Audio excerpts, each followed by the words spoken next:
L'idée d'entreprendre, elle m'est venue parce que je voyais des problèmes autour de moi dans la société et j'avais envie d'apporter des solutions. Je pense que j'ai toujours eu en moi l'esprit d'entreprendre, même si j'arrivais pas trop à mettre de mots dessus avant. Avoir mon indépendance, être créative et innover, c'est quelque chose qui me motive et donc la création d'entreprise, c'est quelque chose qui est très épanouissant pour moi.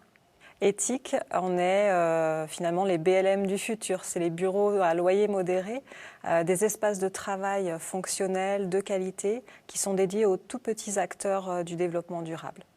Ce secteur d'activité s'est imposé à moi, c'était un besoin, une envie de répondre à des problèmes de spéculation immobilière. Alors les étapes pour créer Éthique, ça a démarré avec beaucoup de doutes et donc pour me rassurer, j'ai fait beaucoup d'études de marché, peut-être un peu trop.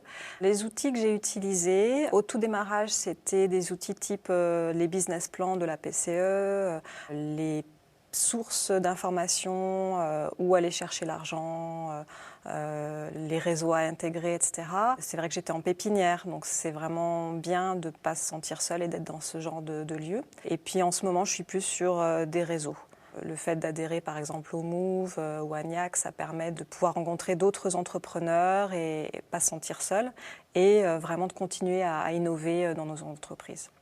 J'ai toujours eu envie de faire des choses un petit peu différemment et de pas participer à la centralisation très française. J'avais envie de créer ma boîte en dehors de la région Île-de-France. J'étais en région lyonnaise, ma région d'origine, et il me tenait vraiment à cœur d'être à Vaux-en-Velin, dans les quartiers, étant moi-même issue de Bronterraillon, donc ça me permet de me balader à nouveau dans les quartiers de mon enfance, quoi. Le secret, c'est de savoir partager.